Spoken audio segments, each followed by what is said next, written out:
What's up, tube of you? It's it's Mo Mondays. I'm here with my dad, Poppa Mo, aka Raymond Morgan. Very glad to have him on the show today. We hope that we can come in your living room with you like we are sitting here right here and just chill with you, get to talk with you and get to testify, get to do everything that we can for the God, just so that somebody gets something inside of them, planting the seed. Yes. That way they can go forth and reap a harvest. Right. Today, actually, I'm going to have Dad do his music. He owns all the rights to him. So no, don't be stealing YouTube. And, but, without further ado, this is Fisher of Men. Yes. And I'll have in the description below that where to get these t-shirts if anybody wants one. And what channel on TV to get to? Yeah, they have the channel on, you can get it on your Roku. It's a New Beginnings Network. They're on there, him and my mom. They're really funny. They pick and poke at each other all the time, but really good word, really good music, just all together. They're cool people. I don't say that just because they're my parents.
You only get a little bit. Awesome songs. And the next one, do you remember that one? Which one? So don't grieve when I get. Some of it. Yeah. We'll just give you a little snippet, just a little snippet.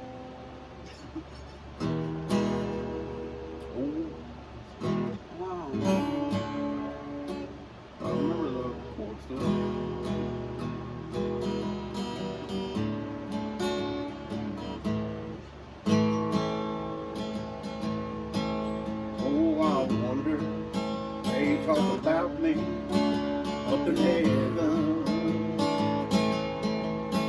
Do they smile when you lift up God in songs? Do they ask Jesus when I be coming? Do they shout when he says it won't be long?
forget that Perry Davis. Perry Davis's part right there, buddy. He contributed. Yeah. Hey, rest in peace, man. Yes. That was a good old feller. Yeah, I like Perry. Oh man. Okay. And still yet another musical influence. You know, we're influenced by everything we do in the world today, and hopefully by everything we do when we're in church. Well, honestly, just growing up for me, like in high school and everything, seeing you guys play at Billy Ward's church, at the tent, at the Danny's, just everywhere. That's big thing. Well, that's the first thing I wanted to get into, because I do know after talking with Dad that when he was a kid, that he went through something dark. He should not be here. That's the first time I shouldn't be here. Yeah, the first. But thank God for second chances and thirds and fourths. But yeah, you want to elaborate on that? Yeah, the paperwork that I seen said that I had a brain tumor of some sort, and that I wasn't supposed to be able to walk right or talk right or have any kind of balance or muscle development or anything like that. And basically what they told my parents back, I guess this is 1967, was they told my parents just to institutionalize me. And my Uncle Junior Cook, Garland Cook Jr. was his whole name, but we just called him Uncle Junior.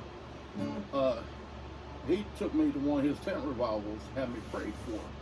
So that was cleared up. That's the first time. But I still had epilepsy until I was 13. Uncle Junior comes to town over in Princeton, West Virginia. Yeah. And I got prayed for there, and the epilepsy was gone. Yeah. So, that's kind of like in those times, because that's unheard of, because technology really wasn't, so they didn't know, you know. Well, back in the 60s, you know, they still didn't know a lot about epilepsy. Yeah. I guess they were doing better in the 70s. This would have been 1977 when he came over to Princeton. I went to that tent revival, got healed that. Numerous car wrecks, fights, stabbings. The last really good one was when a whole tree fell on me. That was a lot of fun.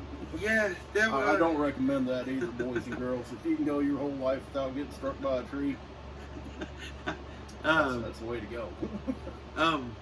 Just to go into more of that, not trying to keep bringing that up, but he did get hit by a tree, but thank God he's built like a splitting wedge. Thumb. Yeah, because his face went in between his legs and it kind of bounced and stayed there. And I know he had dirt on his face when he got up. Yeah, I had dirt on my face when I got up because it drove my head completely between my knees.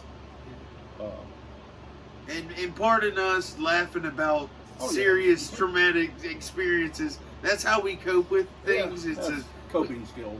You might as well laugh about it. I mean, we're still alive. Yeah, like it or not, we made it through these things, and it's only because of what God wanted us to do and be right here and right now. Yeah. For this moment. For such a time as this. Yeah, for such a time as this.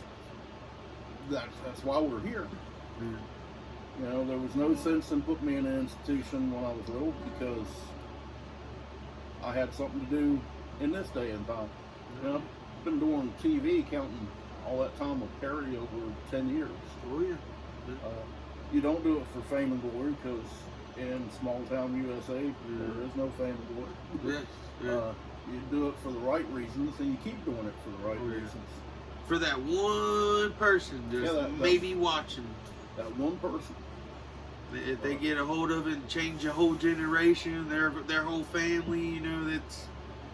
But being a Christian is much more than just going to church and. Oh yeah, that's. To us, I mean.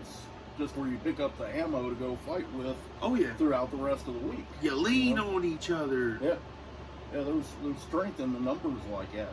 Yeah. You know, one little string ain't going to hold a whole lot of weight, but you put 40 or 50 of those little strings together, you can probably pull a car with it. Yeah. And some people are so deep, I know I was, some of those people were so deep and dug in with the sins that they're enjoying, it's going to take something to pull them out of it. Yeah. And that something is going to be the prayers of the righteous availeth much.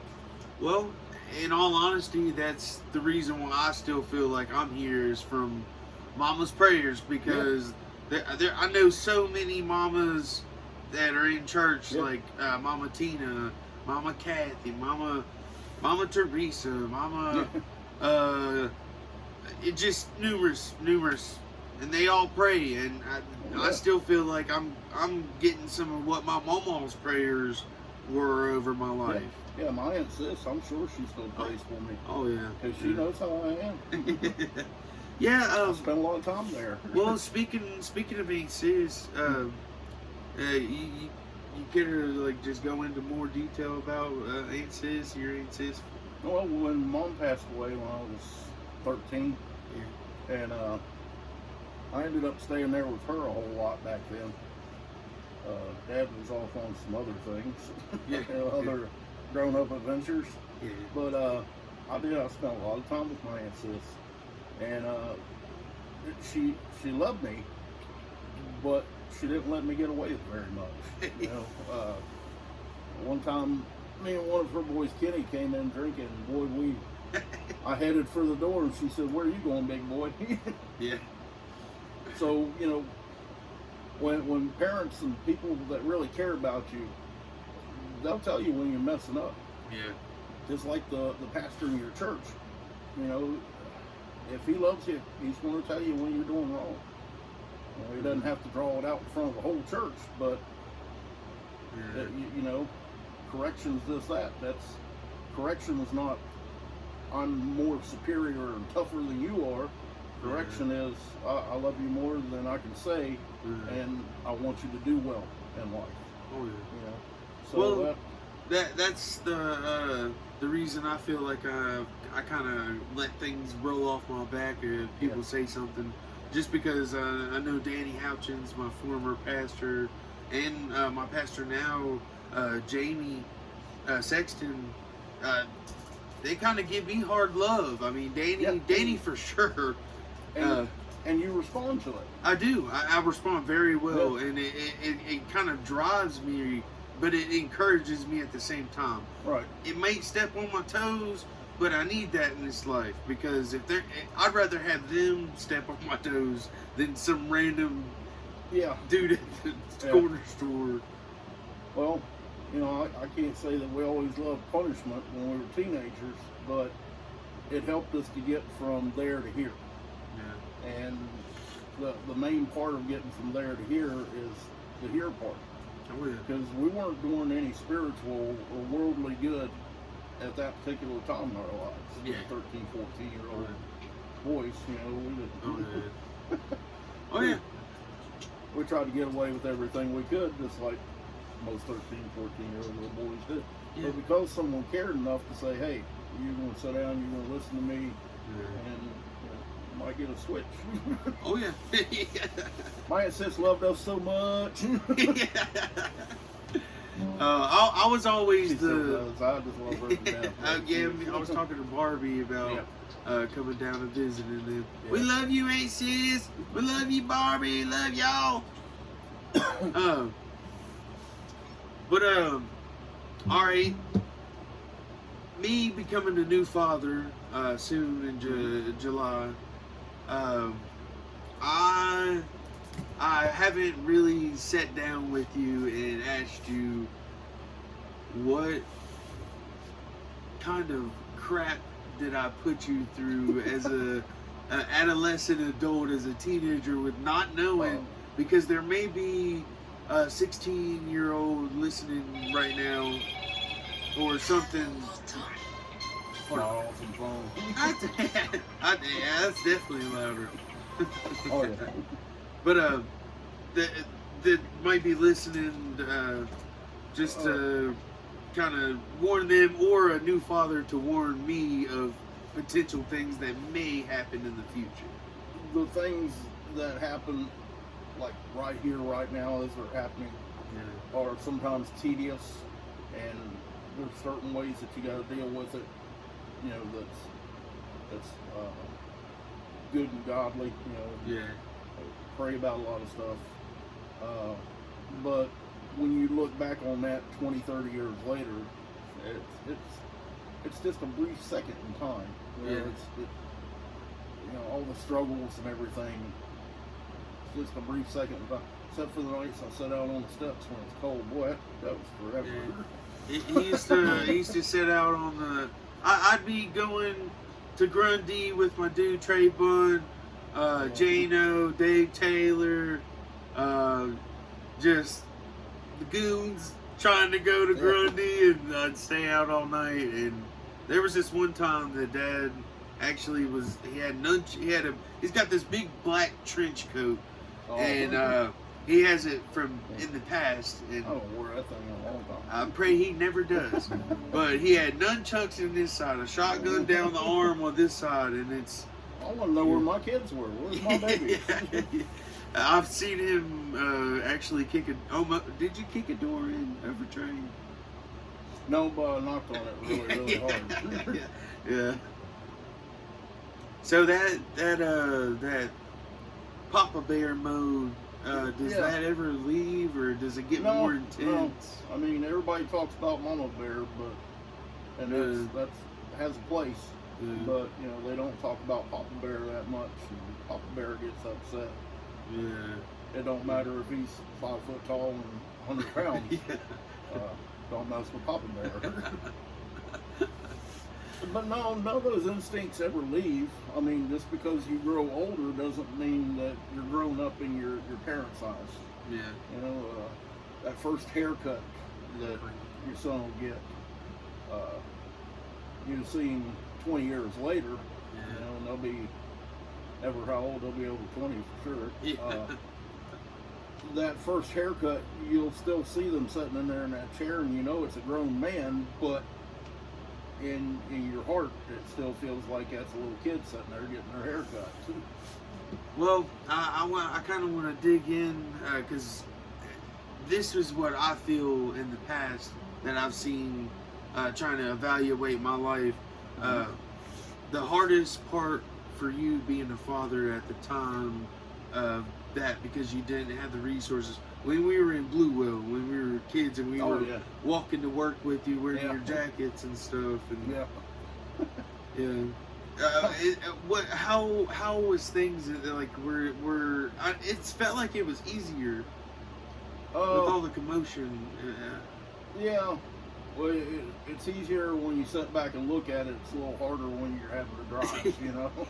It's easy from the back seat. But if you're driving the boat, it makes it a little tougher. Back then, you know, things, you're talking what? 98, 99? Yeah, somewhere around there. Getting ready to go into the 2000s. You know, I was also 34, 35 years old then. So I was a little more resilient back then. Definitely more bendy. A little more. But no, everything had its place. I mean, I remember telling you guys all the time, you know, walking up to where I worked at and everything, because it was about a mile each way. You know, to there and back was like 2 miles. But I remember telling y'all to have heart. I don't think it was until Leandra read it in the Bible that she understood what having heart meant. Because she didn't really understand it at the time, but I just kept telling it to her over and over and over, you know, have heart. And she was your toughest little boy, wasn't she? My toughest little boy there. By the way, my sister, she's a super tomboy. But I'll have her on this channel sometime in the future soon. I wanted to really let people know that for those that don't have a good father figure in their life, I had a great father figure. I hope I get to meet him one day. Yeah, it really. I mean, yes, the circumstances do suck, not having a mom or not having a dad, but the same love you can get from God. It takes a little bit because you're gradually working on a relationship. Yeah, children are born with the capacity to love. Oh yeah, oh yeah. Well, what I was wanting to say was my friends in school, the ones that didn't, well, growing up all the time, like from the time I was a little kid when we lived in the apartments, and he had a couple kids saying like, "Can you be my daddy? Can you be my daddy?" And he was like, "Oh, sure will, baby." But he's just been a great father figure to those that are unfortunate to not have that in their life. And I wanted you to maybe say something to encourage a young male that's going through a certain situation. Like, what would be the best way for them to go right now? Well, of course, the best way to go is always to create a relationship between God and yourself. Get to know Jesus. But really listen to yourself. Listen to your heart. It's going to tell you, most people know the difference between right and wrong. Yeah. Don't stab that dude in the eye. That's fine. Yeah. A lot of things that you're going to feel like doing or saying or whatever, they're not going to sit well with your spirit inside of you, and you'll feel that. You'll get that feeling that you shouldn't do something. Well, chances are you probably shouldn't do it then. Yeah. Because we can override those feelings. But a good relationship with Jesus, starting out with, that builds you a good firm foundation to keep from going to jail, to keep from getting into certain addictions and stuff. My problem wasn't drinking. I mean, I did that just swell. Yeah. The problem was stopping drinking, because we knocked the top off a half gallon and throw it away because we didn't need it anymore. It was getting drank. Oh yeah. And it's really hard to get away from things like that. Out of all the drugs and alcohol and stuff I've done in my life, the hardest thing to get away from was nicotine. Yeah. Cigars, cigarettes, chewing tobacco, snuff, anything tobacco, I wanted it. Oh yeah. And it's hard to get away from, people. Don't be ashamed if you have a hard time getting away from it. I'm having a hard time right now. Because everybody has to deal with it. You didn't start smoking a pack a day, and it's going to be harder to stop smoking a pack a day. We know a young lady that's going through that now, and try to encourage her every way that she can. Stop. The money that I saved with 3 kids at the time, the money I saved from stop smoking, because I smoked one of the big brand names. Oh yeah. I could have bought a brand new bicycle for all 3 of the kids, each of the 3 of the kids, every single month. Mm-hmm. They could have had 12 new bicycles a year each for what it costs for me to smoke and slowly kill myself. So yeah, there's a lot of decisions that the young teenage person's going to have to deal with in this world.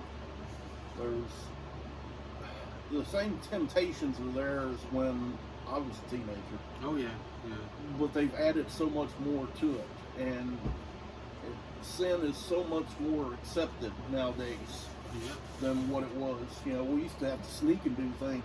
I don't think my Uncle Junior and Aunt Anna may ever seen me smoke a cigarette. But I'd run behind the house there and chain smoke them. And they knew when I come back around front. I'd amazed like, "You've been back there smoking, ain't you?" Yeah, I smell it. Yeah, I smell it. I don't think my Aunt Sis ever seen me smoke, but I'm not sure. She probably did. She's a sly one, buddy. I tell you, she could sniff out when me and Kenny were doing something. She always knew. She always get that look on her face. Yeah, she always knew. Oh man. But yeah, first thing you need to do, and it's like every Christian will tell you, get a good relationship with God. Yeah. Get to know Jesus. The number one thing that I hear people say in church when they finally get saved and they're older and stuff, I wish I'd have done this when I was younger, so I could have done so much more for the Lord.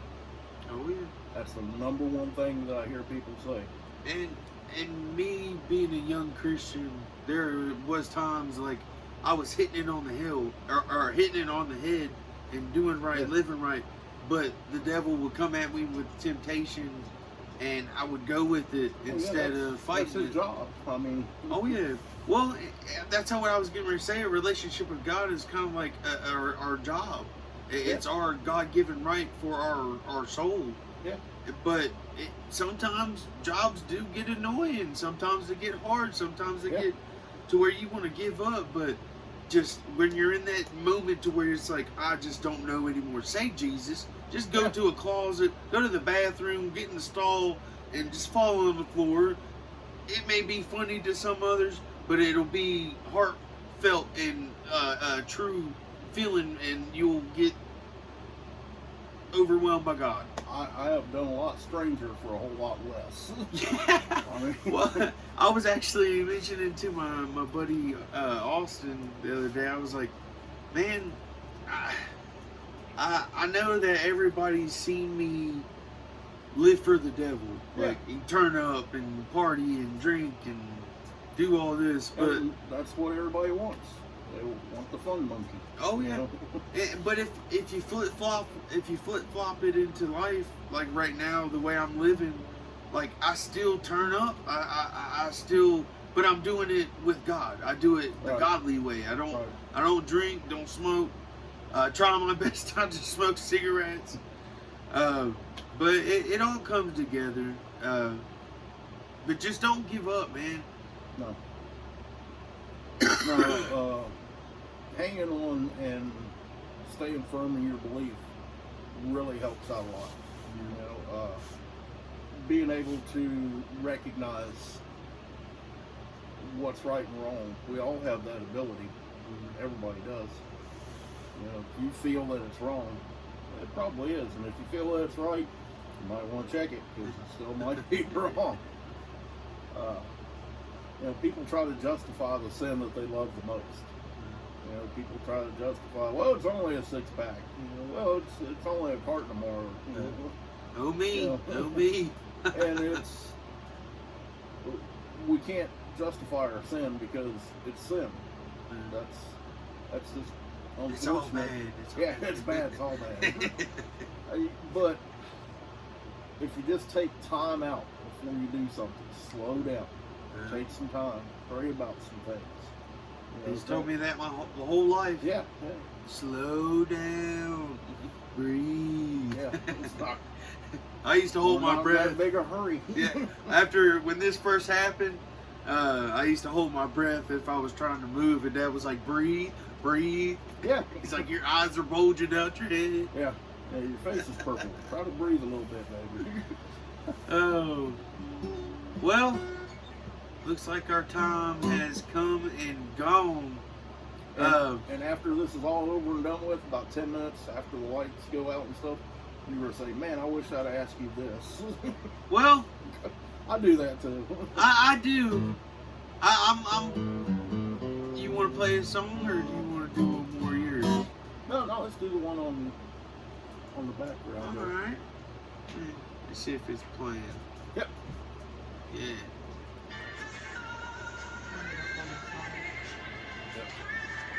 This song right here is something special to me. This is being Dad. This is when I went through my little journey when I had a brain bleed. My brother passed away 2 months after that in July. 2 months before that. Or before. Yeah. Yeah. Yeah. I was a lot skinnier too. Yeah.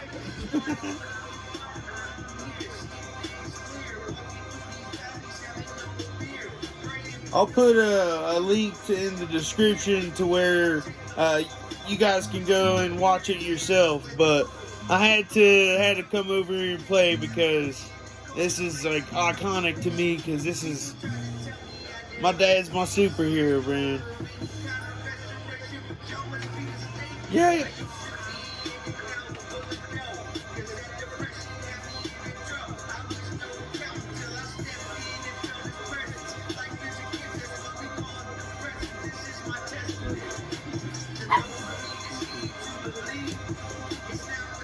Me and Mama get me snacks. Yeah, give me some snacks. I tell you what, bro, them chicken biscuits was hitting, bro.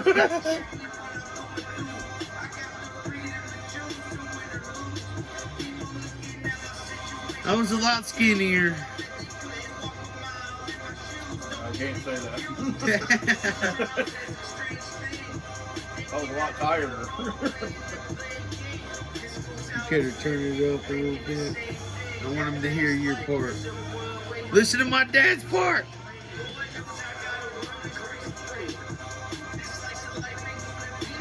You want to do a live version? He said, I've been sick, bro. That's me and Dad playing music. I used to play the drums. Dad's always been a guitar player. Hey, we'll get into more about Dad. He's going to be a repeat.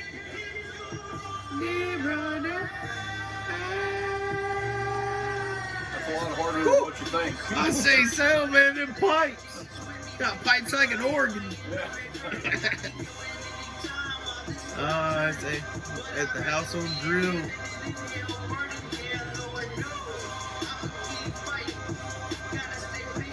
Pretty sure we were singing Joker from Steve Miller Band. Probably. That's us trying to build stuff. Yeah.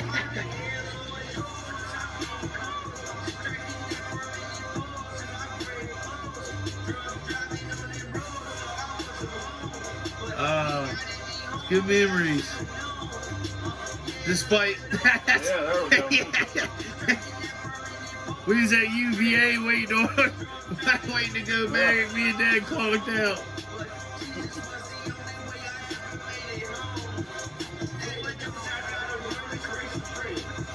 Yeah. Oh yeah, my dad actually makes knives. But we'll get more into that. We'll go down there and make a video in his shop one night.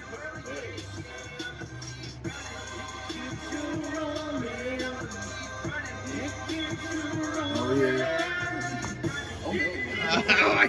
He said no. I've been sick. I ain't going to. That's back when I used to smoke there. Yeah, it's back when he wasn't so Christian. Yeah. But I'm so old. that's what used to come and get me, and with the black trench coat and with nunchucks and shotguns, and he'd be out there waiting, smoking that same cigarette on the porch at like 3 a.m. and be like, "Where you been, J-Mo?" Oh man! Yeah, don't let that happen to you, boys and girls. Yeah. You want to pause that? But yeah. Before we go, we're gonna pray with you guys. Yeah. Thank you guys for tuning in. Thank you for just sitting back and listening. Kind of getting a feel for our relationship. Oh yeah. And like I said, my relationship with him has made my relationship with our Heavenly Father a lot better. But yeah, we'll go ahead and pray. All right. You want to, man? Gotcha. Yeah, dear Heavenly Father, Lord, as we come before you today in prayer, we just thank you that we could glorify your name, lift you up, and just talk about the things that has made us into better people, into better men, and better men for the kingdom. Father, I know it says in your word that we overcome the devil by the blood of the Lamb and the word of our testimony, Lord. I pray that healing take over my dad from the top of his head to the soles of his feet. I pray that this message just goes out here and touches, does what it does for the kingdom. pray that somebody can maybe come closer to you or draw closer to you, Lord. You said in your word, if you draw nigh to, if we draw nigh to you, you'll draw nigh to us, Lord. We just, like I said, man, we greatly appreciate you, and we just want to lift you up, and we just want to glorify you in all things that we do. Keep us safe, keep us humble, keep us happy. We love you. In Jesus' name we pray. Amen. Amen. And like I said, I'll put my mom's Cash App in the link below. Yeah. If you can give $3, if you can give $300, if you can give $3.72. Hey, 72 and a quarter. of course. We love you, man. Stay golden. Peace.